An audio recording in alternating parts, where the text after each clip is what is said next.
So this is one of those Lego friend characters. They're a little more detailed. She comes to us with a brush of some sort. And what's going on here? Are these khaki pants with butterflies? Rocking the ponytail.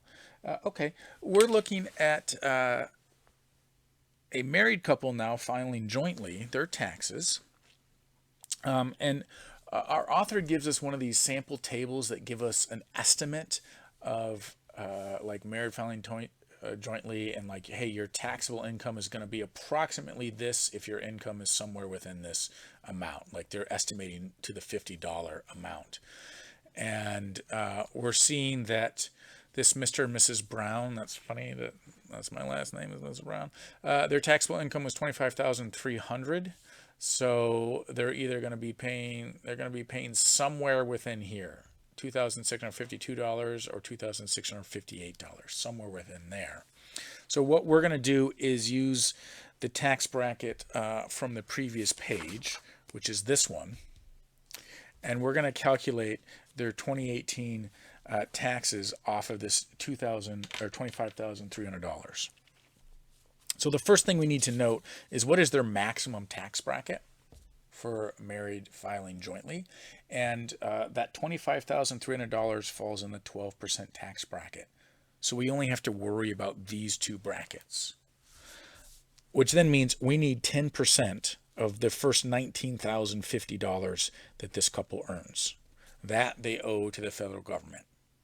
And then the next bit that they earn gets taxed at 12%, and they don't make up to the 77,000 in taxable income. Remember, they're going to make more than that. They've probably taken the standard deduction. So maybe their actual income is 49,000, something like that. So we're going to take their $25,300, which is their taxable income. We're going to subtract from it the $19,050, and these two numbers is going to get us their actual taxable income. So we'll scamper over here to Desmos, put in a 0.1 times 19,050. There's the amount they owe at the 10% rate. Here comes the amount at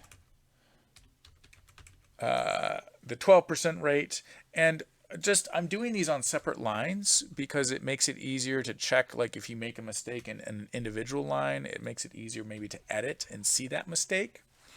But we could combine those lines and write it all out on one line as well, or we could do it individually, add up the tax amounts, and you can see that Mr. and Mrs. Brown owe $2,655 in federal taxes.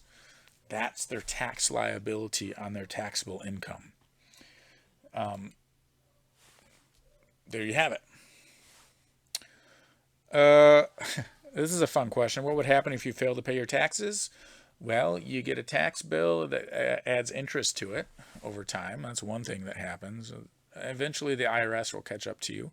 I had an uncle who didn't pay taxes for 12 years and ended up in court, and I think settled out for paid less than he actually had to.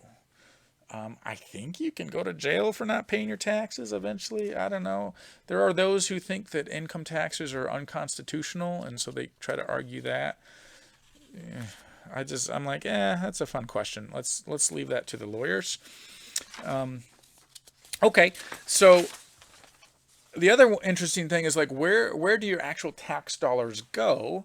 And this is old, outdated budget information, although many of these items are fixed. They're not discretionary spending. So they are fixed by Congress, and it takes Congress to change it. And the way Congress works is that's unchangeable.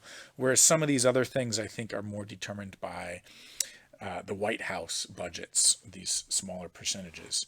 So one way to think about this is if we pay $1 in taxes, 29 cents is going to go to healthcare, 23 cents to the military, 14 cents goes on interest on debt, 7 cents goes to unemployment and labor, and etc. Right? Like that's the breakdown of the money. We could look at it. This is another way to look at it. If we had a tax bill of $6,500 in 2017, how much would go to pay for education expenses? Well, let's see. Education is 3.99% of the federal budget. So we'd take this $6,500 and calculate what's 3.99% of that. Welcome back to Unit 1.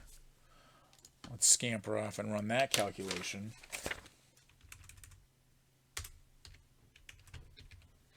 So $259.35 goes to fund education. Now, of course, the federal government doesn't really fund education per se, right? It's like high school and elementary and that's more the state and the local deals. So where these dollars would go, what they would actually be funding is interesting. Here the author's like, okay, for every $100,000 in income tax, how much is going to pay debt, interest on debt? Let's see, interest on debt is 14.2%, so 0.142. This is a fun one. We have 3 zeros, and then 2 more, 14200. So $14,200 of all $100,000 collected goes to pay debt. How fun. All right, this next bit, I don't know how useful this is. I'm going to look at it. When you file your taxes, you're going to fill out a 1040 form. Now, if you use TurboTax or any of the rest of the things, that's just a software thing that fills out this form for you. There are things you will get back, like your W-2 has your wages, and if you have interest, like earning from your savings accounts or other things, you'll get that. And we're going to look at some guy named Darren. He's 29 years old. He's single, has no dependents, and he's not claimed on anyone else's taxes. And we're going to run through what his W-2 looks like. So this person works for Cramerica Industries. Here's his social security number. Here's his wages. And here's how much federal income tax was taken out for him. Here is the social security that was withheld and the Medicare. Now these things are just gone, right? You don't get any of that back. And this we may be entitled to a refund because maybe we overpaid federal taxes. And that's what we're going to calculate. Down here you can see the state income taxes that was withheld for this particular person. And again, he may have overpaid based on his withholding. And then here's some local taxes that was paid for, I guess, living in New York.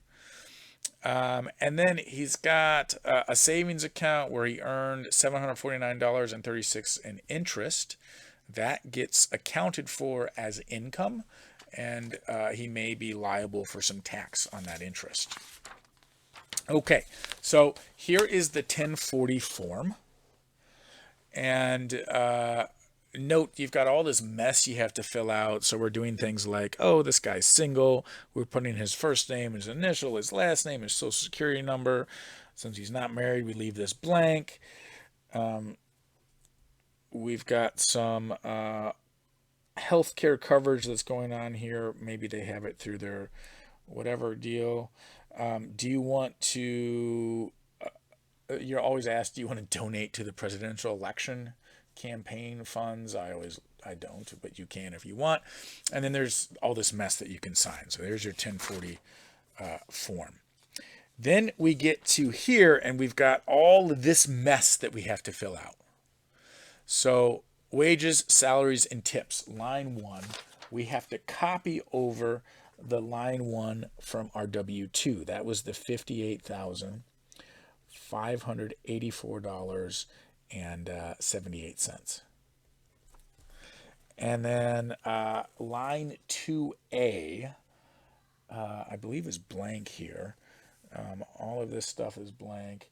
And then we're skipping down. Like, I'm already like annoyed at this because I want to go to TurboTax and fill it in on my own.